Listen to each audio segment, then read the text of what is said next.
Hi there, I'm Chef Michelle Bernstein here. Come cook with me today so we can give Dad the day off. I've got recipes sure to make Pop feel appreciated on his big day. It's the father of all days, today on SoFlo Taste.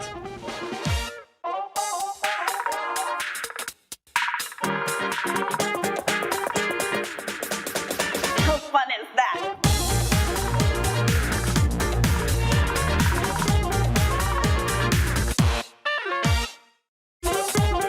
Welcome Taste Buds and happy Father's Day. I am Chef Michelle Bernstein. Welcome to the Goya Kitchen in the Culinary Lab at Florida Education Institute in Coral Gables.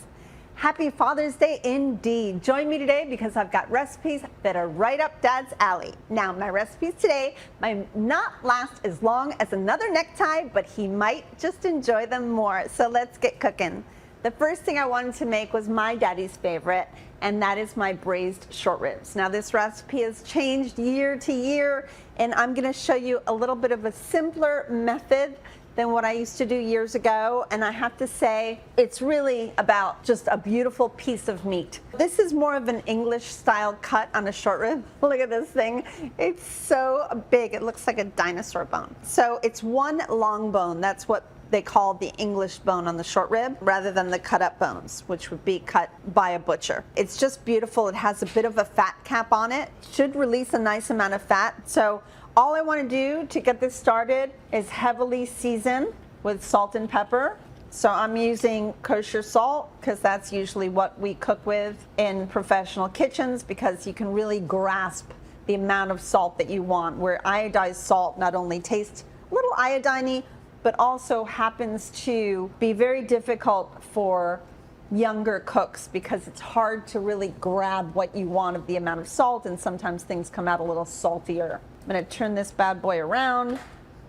This is ground pepper, by the way, so I've got salt and pepper, a lot of pepper, going on both sides of the rib. We're actually just gonna go ahead and get started. I'm gonna cook these in cast iron because we're gonna go directly into the oven to finish the cooking process. This is called a braise, and a braise is when you sear something and then you cover it about 3/4 of the way with a liquid, any type of liquid. It's gonna tenderize these ribs and make them just fall off the bone. First thing we'll do is sear them on the fat side down. And I think, I don't know about y'all, but I think this is good for at least 4 people. They will shrink quite a bit, as they always do. However, this amount of meat easily will feed a family of 4. Let me tell you a little bit about the ingredients. I've got my typical, what we call mirepoix vegetables, which are your onions, carrots, and celery. I have some garlic clove as my aromatic flavor. So I'm just gonna press down on these 2 cloves. I've got bay leaves and whole peppercorns, even though I know I crushed a lot of black pepper on these. You want more for the flavor of the gravy. And then I've got, check out my rosemary. It's so beautiful, isn't it? So I'm gonna cut a little bit of rosemary from here. And I also picked some thyme from my garden this morning, so I'll cut some of that. And so that we don't get a lot of kind of thyme and rosemary falling off these branches, I'm gonna tie them up with a little string. So I've got some butcher's twine that I'll use to tie up the herbs. And I highly recommend you do this when you're using harder herbs like this, because if not, all of that rosemary and thyme is gonna fall off and it might become a little too strong inside of your sauce. Then you need a good liquid, right? So when you're braising, you're starting out with the searing process, but then you need a liquid to cook the meat in. So I've chosen 2 different types of one wine, one fortified wine. We're gonna use a red wine, something that's obviously drinkable, but something I always have open in the fridge from cooking a lot. And then the other is a port wine. I thought it would be interesting to use port wine to have a little bit of that sweetness, which again, I always have in our wine cooler, is a little bit of port wine. If not, Madeira is also delicious. Or you can really use anything that you might have in your cabinet, like bourbon or scotch. Don't go with anything too crazy sweet or with intense flavor. All right, so after searing, we're gonna go ahead and place these ribs on a clean pan, like so, and add all the veggies to that fat. And that fat is filled with flavor. I just used a little vegetable oil to get it going, but it's got the fat reduction from searing. Add the bay leaves, the 2 garlic cloves, a little bit of the peppercorn, not too much. And let's go ahead and just sear this off a little bit. The vegetables, although they don't seem very important because they're part of the sauce, are extremely important because they allow the meat juices and everything that we're going to put into this pan, it's going to fortify it with more flavor. And you always want the flavor of some kind of a vegetable. The herb might not be as important to you. You can use your favorite herbs in this. That's perfectly fine. Or if there is a flavor that you love, go ahead and add it to this. If you want it to be a little spicy, you can add some chilies or a harissa or something interesting to add some more flavor to your experience. So we're going to go ahead and begin adding the liquid to the pan. This is called deglazing. So we're going to add the port wine. Turn up your heat a little bit because you want that to reduce and the alcohol to burn off. And this is the red wine. Once those two alcohols burn off from both of the different types of wines, go ahead and add, by the way, it only takes about a minute or two. Go ahead and add beef broth if you have any. I always recommend either a no or low sodium broth. And then you would put your ribs back into this pan. Go ahead and cover this with aluminum foil and get it into an oven. This will take you about 3 hours to cook these big beauties. And when you come right back to SoFlo Taste, you will see these beauties. And I've got more dishes for Dad. So come right back. Come back to SoFlo Taste from the Goya Kitchen at the Culinary Lab at Florida Education Institute, here on Local 10.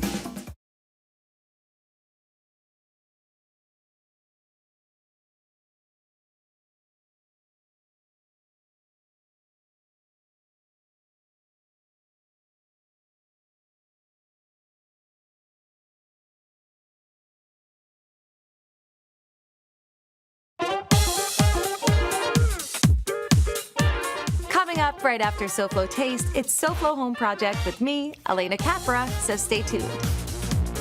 Welcome back to SoFlo Taste. I'm Chef Michelle Bernstein. The story goes that Father's Day was conceived in Spokane, Washington in 1910. It was to celebrate fathers, fathering, and fatherhood, and maybe to just give fathers their day, just as Mother's Day had done 2 years earlier. No matter, let's get back to cooking for dear old Dad. And who says they're old? All right, everyone, let's take a look at these beautiful short ribs. Now, just to show you how tender they are, remember I told you falling off the bone? Well, I meant falling off the bone, but I love the presentation of the bone, so I'm putting it back onto the plate. I'm putting this gorgeous piece of meat right on top. Now, you can do one of two things. If you find that your sauce is a little, let's just say oily, then you can pour all of this gravy into a glass measuring cup and leave it in the fridge for a few hours until it really congeals. Just scoop the fat right off, heat that back up, and pour that right over the short ribs. That would be a beautiful sauce. Now, I don't find this to be too greasy myself. This one came out really beautifully, so I mean, it does have a little bit. So let's go ahead and put a little bit of this right over the top.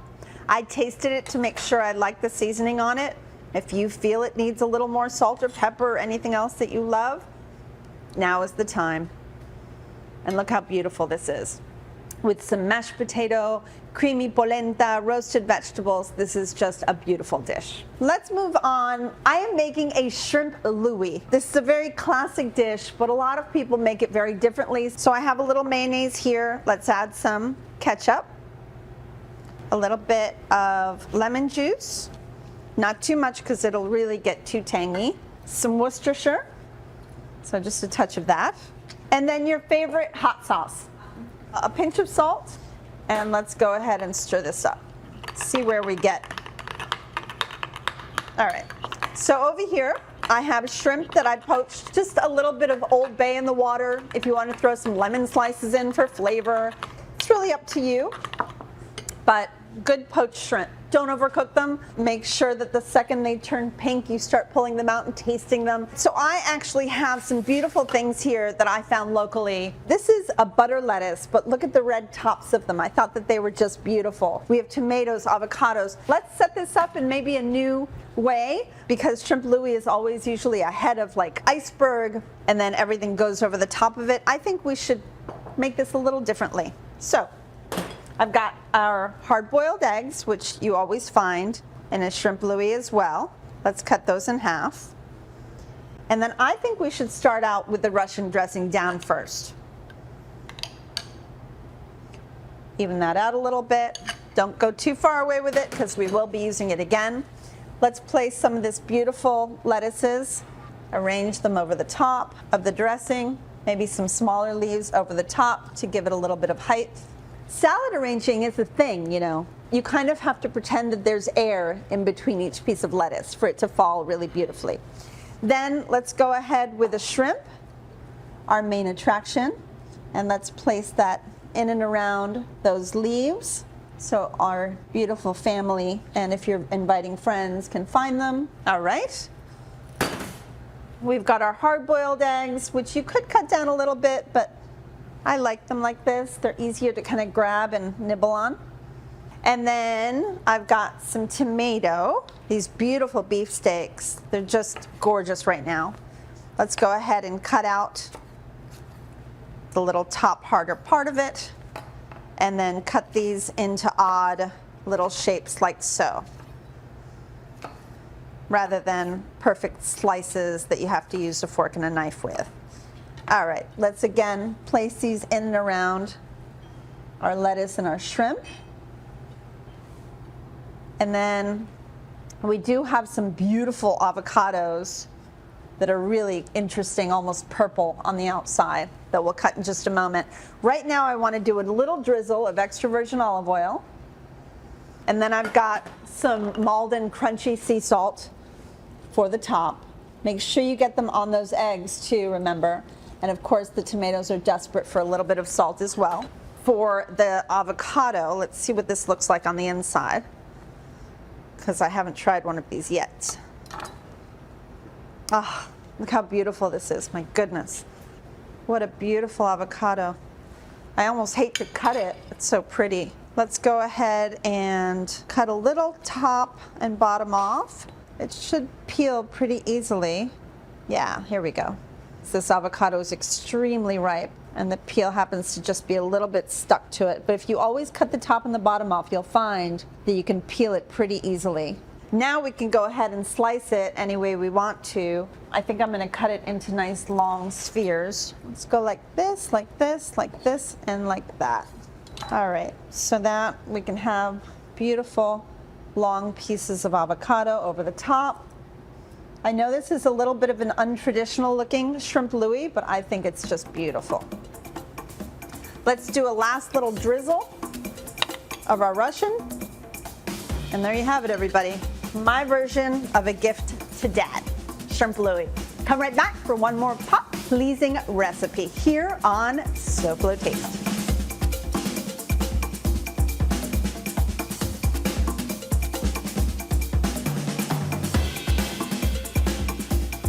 Stay tuned to SoFlo Taste. We'll be right back.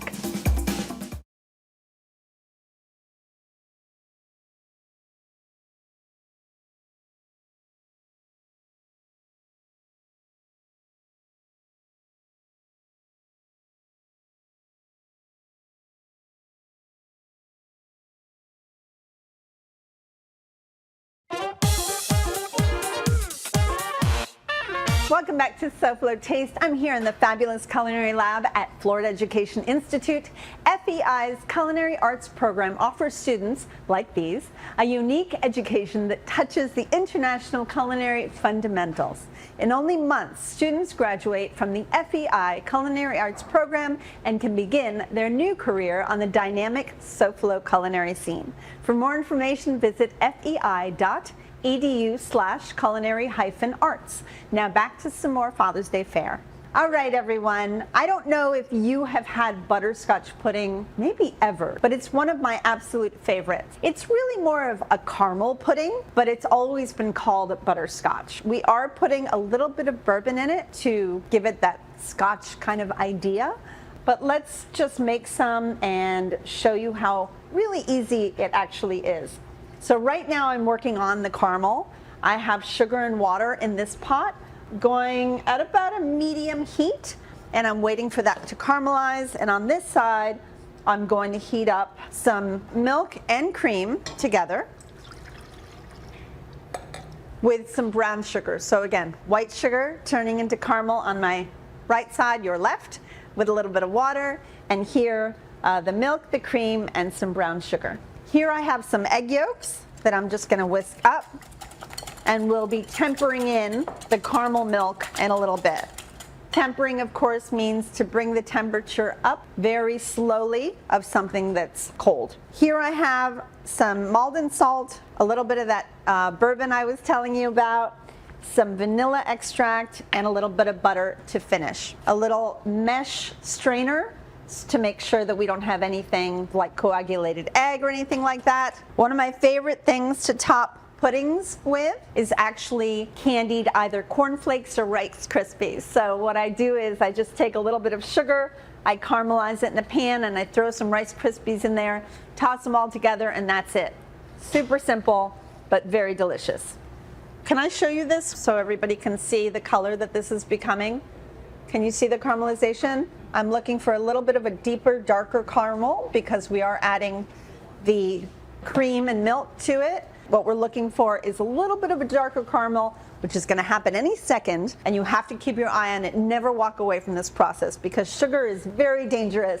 It burns very quickly. Once it has all melted into the water, you can actually kind of swirl every once and then to make sure that it's very even with the color, and actually to see the color because it's bubbling up so much that it's really hard to see what color it's become. I'm getting into a very dark amber color right now. I'm going to go ahead and shut it off because this is exactly what I'm looking for.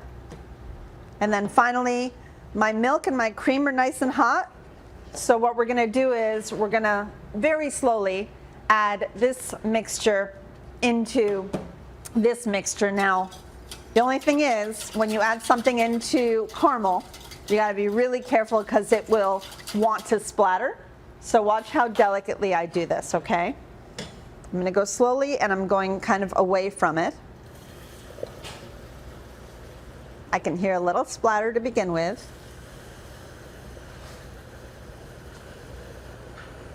It's very hot. Don't let the kids do anything right now.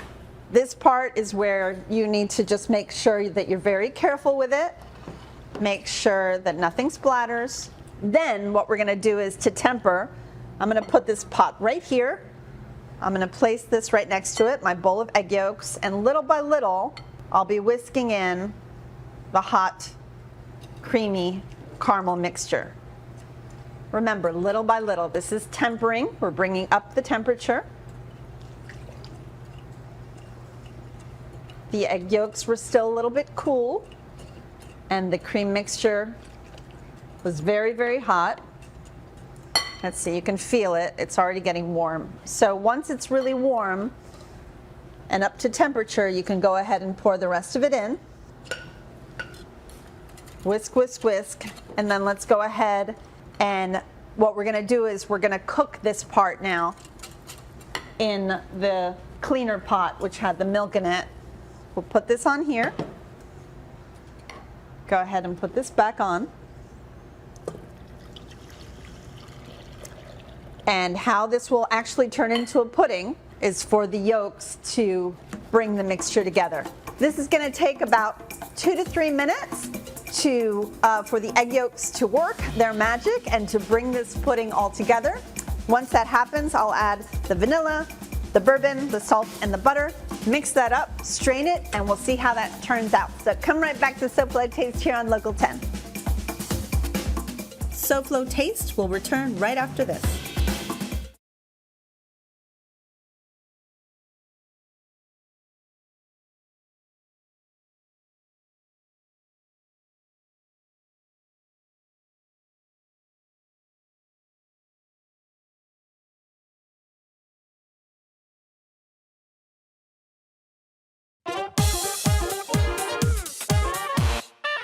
Welcome back to our Father's Day show, just in time for our butterscotch pudding for dessert. So we finished the pudding, we strained it, and now to make sure you don't get a film on the top of it, you always want to put a piece of plastic wrap touching the actual pudding, throw it into the fridge. I would do it the night before, that way your pudding is beautiful and thick and cold and ready to be eaten. So I've got a pretty ramekin here. Let's go ahead and fill it with some of this creamy butterscotch pudding. Don't go too crazy. I mean, you don't want everybody to eat a bucket load of it after eating the braised short ribs and the shrimp louie, but obviously give them a nice amount, but almost half full. Then I've got some whipped cream that I love adding a little bit of sour cream to for that balance of flavors. So you've got a beautiful whipped cream over the pudding. And finally, everybody wants something crunchy. If you don't feel like making anything else and heating anything else, then you could just basically take some Rice Krispies or Corn Flakes or Frosted Flakes or chocolate chips or cocoa nibs, you name it, you do it. But I like to caramelize Rice Krispies like I told you, and that goes right over the top. Thank you so much for sharing a part of your weekend with me. This is one of my favorite times of the week, giving you recipes to help you make a more well-rounded home cook. Next week, my recipes will be stitched in stone fruit, that is. I'll be looking back to some of my favorite stone fruit recipes I've given you over the years. So join me for some of my best. Now let's check in with the diva of design, Elena Capra, to see what she's got next on SoFlo Home Project. Hi, Elena. Hi, Michelle. Good morning. So today we are experiencing urban loft living at its best. Coming up on SoFlo Home Project, we tour a beautiful downtown loft designed with lots of character and an industrial vibe. So taste buds, have a great week, and don't forget Father's Day. Goodbye and good taste. Happy Father's Day, David.